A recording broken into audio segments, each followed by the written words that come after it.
July 1వ తారీఖు నుండి డిసెంబర్ 31వ తారీఖు వరకు, అంటే ఈ 6 మాసాలు మీనరాశిలో జన్మించినటువంటి వారికి, అంటే మీనరాశి జాతకులకు ముఖ్యమైనటువంటి గ్రహాలు గురు, శని, రాహువు, కేతువుల యొక్క సంచారం మూలకంగా ఎలాంటి ఫలితాలు, గోచార ఫలాలు ఉంటాయో తెలుసుకుందాము. ఈ సంవత్సరము 18 అక్టోబర్ వరకు గురువు 4వ స్థానంలో, అంటే అర్ధాష్టమ స్థానంలో సంచరిస్తున్నాడు. ఈ అర్ధాష్టమ స్థానంలో గురు సంచారం ప్రతికూలం కనుక బంధువులతో, ఆత్మీయులతో కలహాలు సంభవించే అవకాశాలు, మనస్పర్ధలు, ఇంటిలో భార్యా పిల్లలతో అసంతృప్తి, ఏదో వాగ్వివాదము ప్రతిరోజు కూడాను చోటు చేసుకోవడం మూలకంగా ప్రతి నిత్యము అసంతృప్తితో ఉండేటువంటి అవకాశాలు ఎక్కువగా ఉన్నాయి. ప్రయత్నపూర్వకంగా చేసినటువంటి పనులు కూడాను మనము ఆశించినటువంటి ఫలితాలు ఉండకపోవడంతో అసహనానికి గురి కావడము, ఇక అనాలోచిత పెట్టుబడుల మూలకంగా నష్టము వాటిల్లడము, ఉద్యోగస్తులకు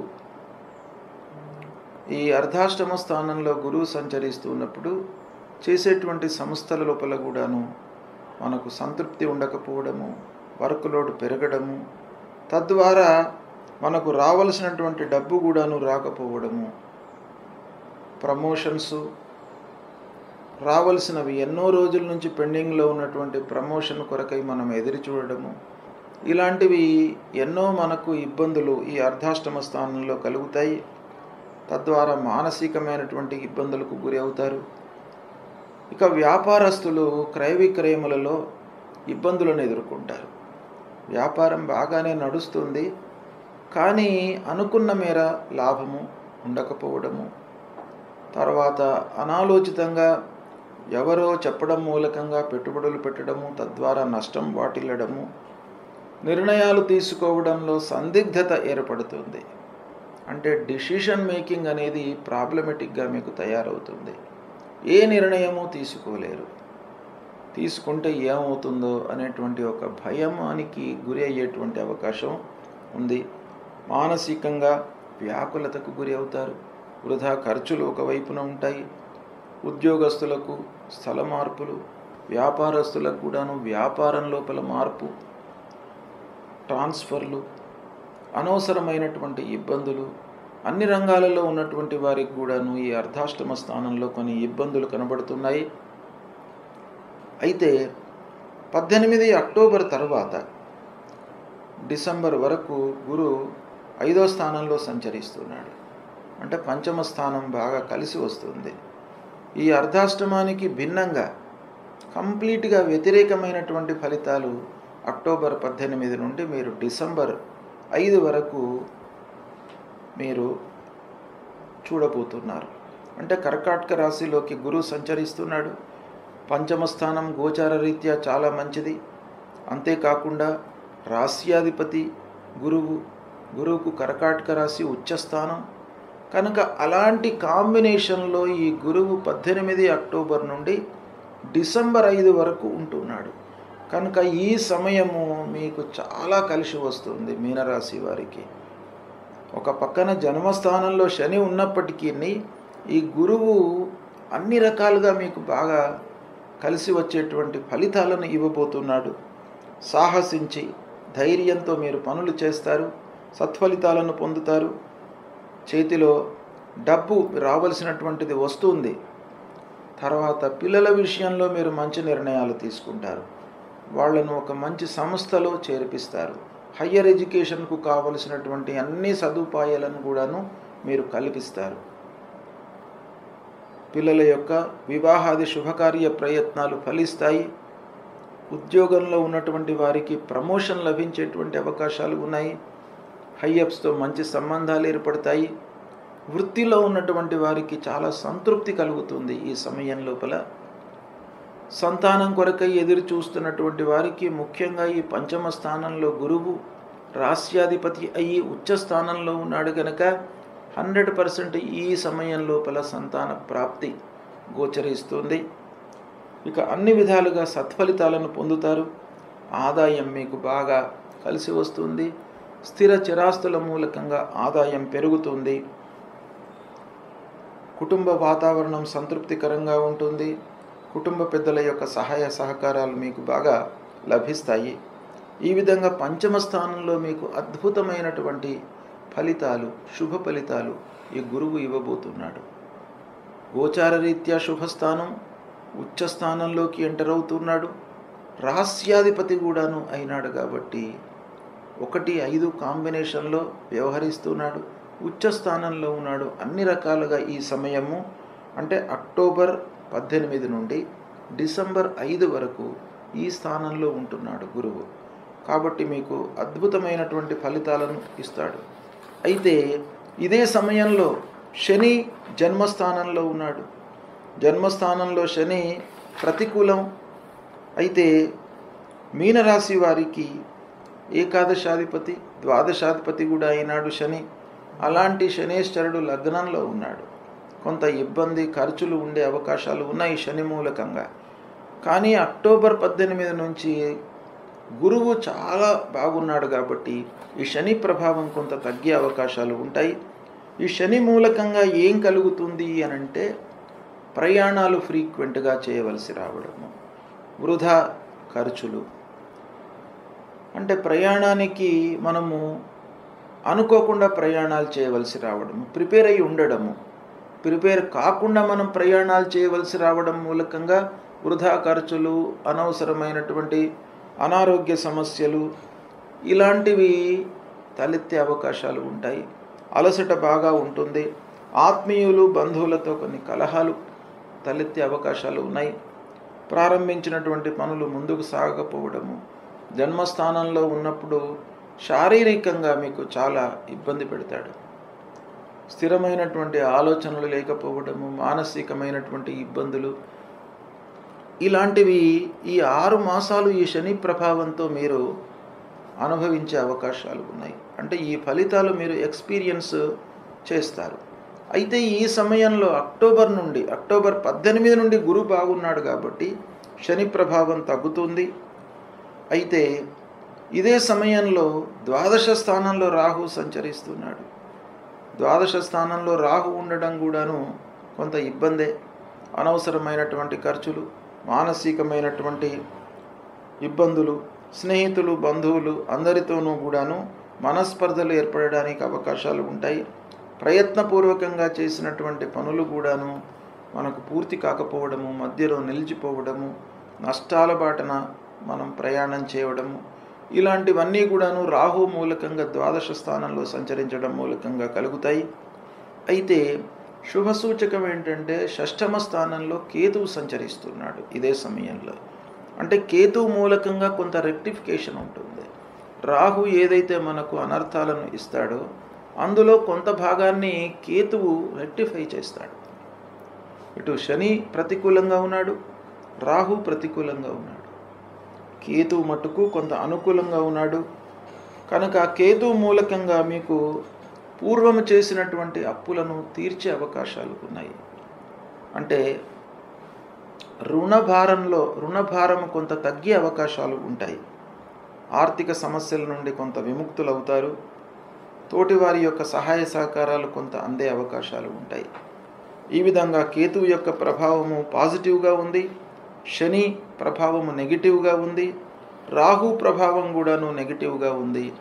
అక్టోబర్ 18 వరకు గురు ప్రభావం కూడాను నెగిటివ్గా ఉంది. దాని తర్వాత గురువు చాలా అనుకూలంగా ఉన్నాడు. అంటే ఓవరాల్గా మనం చూసినట్టయితే 18 అక్టోబర్ నుండి మీకు కొన్ని మంచి పనులు జరిగే అవకాశాలు ఉన్నాయి. ఈ 6 మాసాల లోపల అక్టోబర్ 18 నుంచి డిసెంబర్ 5 వరకు మీకు అన్ని రకాలుగా కలిసి వస్తాయి. దీన్ని సద్వినియోగపరుచుకున్నట్టయితే మీకు మంచి ఫలితాలను మీరు పొందే అవకాశాలు ఉన్నాయి. అయితే ఈ సమయంలో మీనరాశి వారికి 16 డిసెంబర్ నుండి ఎండింగ్ వరకు కూడాను సూర్యుడు భగవానుడు అనుకూలంగా ఉంటాడు కాబట్టి ఇటు గురువు అనుకూలంగా ఉన్నాడు, సూర్యుడు అనుకూలంగా ఉంటాడు, కేతువు అనుకూలంగా ఉంటాడు. కాబట్టి నవంబర్ డిసెంబర్ మాసాలు ఈ 6 మాసాల లోపల కూడాను నవంబర్, డిసెంబర్ ముఖ్యంగా మీకు బాగా కలిసి వచ్చే అవకాశాలు ఉన్నాయి. దీన్ని సద్వినియోగపరుచుకున్నట్టయితే మంచి ఫలితాలను పొందుతారు. గ్రహస్థితి ప్రతికూలంగా ఉన్నప్పుడు, అంటే అనానుకూల స్థానాలలో ముఖ్యమైనటువంటి గ్రహాలు సంచరిస్తున్నప్పుడు మనము ఆ గ్రహాలను ప్రీతి చేసుకోవడానికై కొన్ని మార్గాలను అన్వేషించాలి. అందులో మొదటి కర్తవ్యము మన వైపు నుండి పాజిటివ్గా రియాక్ట్ కావడం. అంటే గ్రహస్థితి బాగా లేనప్పుడు మనం ఎఫర్ట్స్ ఎక్కువ పెట్టాలి, ఎక్కువ కష్టపడాలి, ప్రతి విషయాన్ని కూడాను ఆలోచించి నిర్ణయాలు తీసుకోవాలి. ఇది మనం చేయవలసినటువంటి పని, కర్తవ్యం. రెండవది పరిహారం. భగవంతుడి యొక్క అనుగ్రహం కొరకై ఈ గ్రహాలను ప్రీతి చేసుకోవడానికై ఆ గ్రహాలకు నిర్దేశించినటువంటి పరిహారాలు మనము చేసుకోవాలి. అందులో భాగంగా ముఖ్యమైనటువంటి గ్రహాలు గురు, శని, రాహువు, కేతువు, సూర్యుడు, అంగారకుడు. ఈ గ్రహాలు మనకు ప్రతికూలంగా ఉన్నప్పుడు ఏం చేయాలి? గురువు ప్రతికూలంగా ఉన్నప్పుడు గురువు నిమిత్తమై మూలమంత్రాన్ని ప్రతినిత్యం కూడాను జపించుకోవాలి. దేవానాంచ ఋషీణాంచ గురుం కాంచన సన్నిభం వందనీయం త్రిలోకానాం తం నమామి బృహస్పతిం అనేటువంటి మూలమంత్రాన్ని ప్రతినిత్యం కూడాను జపిస్తూ, దక్షిణామూర్తి స్తోత్ర పారాయణం చేస్తూ, దత్తాత్రేయ స్వామిని కొలవడము, సద్గురువులను సందర్శించుకోవడము, ఇవి చేసినట్టయితే గురు భగవానుడి యొక్క ప్రీతి కలుగుతుంది మీకు. ఆ గురు భగవానుడు ప్రీతి చెంది మీకు ప్రతికూలమైనటువంటి ఫలితాలను తగ్గించి అనుకూలాన్ని మీకు కలిగించే అవకాశాలు ఉంటాయి. ముఖ్యంగా మాతాపితృవులను కూడాను మనం సేవించాలి. ప్రథమ గురువులు తల్లిదండ్రులు కాబట్టి వాళ్లను సేవించినట్టయితే మీరు ఆ గురువు యొక్క అనుగ్రహాన్ని పొందుతారు. ఇక శని ప్రతికూలంగా ఉన్నప్పుడు శనికి సంబంధించినటువంటి మూలమంత్రాన్ని చదువుకోండి, ప్రతినిత్యం కూడాను జపించండి. నీలాంజన సమాభాసం రవిపుత్రం యమాగ్రజం ఛాయా మార్తాండ సంభూతం తం నమామి శనైశ్చరం అనేటువంటి ఈ మూలమంత్రాన్ని ప్రతినిత్యం కూడాను చదువుకోండి. ఆంజనేయ స్వామి దేవాలయానికి వెళ్ళండి, ఆంజనేయ స్వామిని కొలవండి. మీ లోపల భయము, భ్రాంతి, ఆందోళన ఇవి లేకుండా మిమ్మల్ని కాపాడుతాడు. హనుమాన్ చాలీసా పారాయణం చేసుకోండి, శివాభిషేకం చెయ్యండి. మాస శివరాత్రి రోజున శంకరుడి దేవాలయానికి వెళ్ళి ఆ శంకరుణ్ణి పూజించండి. ప్రదోష సమయంలో శంకరుణ్ణి పూజించండి. ప్రతి మాసం లోపల కూడాను మాస శివరాత్రి వస్తుంది, అమావాస్య ముందు. ఆ మాస శివరాత్రి రోజున శంకరుణ్ణి మీరు పూజించినట్టయితే మీకు అపమృత్యు దోషాలు తొలగుతాయి. కాబట్టి ఆ శంకరుణ్ణి పూజించండి, ఆంజనేయ స్వామిని కొలవండి. ఇవి రెండు చేసినట్టయితే శని ప్రభావం తగ్గుతుంది. ఇక రాహువు ప్రతికూలంగా ఉన్నప్పుడు రాహు ప్రీత్యర్థమై మూలమంత్రాన్ని జపించండి. అర్ధకాయం మహావీర్యం చంద్రాదిత్య విమర్ధనం సింహికా గర్భ సంభూతం తం రాహుం ప్రణమామ్యహం. ఈ మూలమంత్రాన్ని ప్రతినిత్యం కూడాను చదవండి. అమ్మవారిని కొలవండి. దుర్గామాత, రాజరాజేశ్వరి అమ్మవారిని, మహాకాళి, మహాలక్ష్మి, మహాసరస్వతి ఈ అమ్మవారి స్వరూపాన్ని, ఆ దుర్గామాతను కొలిచినట్టయితే తప్పకుండా రాహు ప్రభావం మీకు తగ్గుతుంది. రాహువు కలిగించేటువంటి దుష్ప్రభావం తగ్గి అమ్మవారి అనుగ్రహం మూలకంగా మీకు మంచి ఫలితాలు కలుగుతాయి. ఇక కేతువు ప్రతికూలంగా ఉన్నప్పుడు గణపతిని మీరు సేవించండి. విఘ్నాలు కలిగే అవకాశాలు ఎక్కువ ఉంటాయి. మానసికంగా చంచలత్వాన్ని ఇస్తాడు. కాబట్టి మీరు ఆ గణాధిపతిని పూజించినట్టయితే మీకు ఆ కేతువు ప్రీతి చెంది కేతువు మూలకంగా కలిగేటువంటి దుష్ప్రభావం తగ్గుతుంది.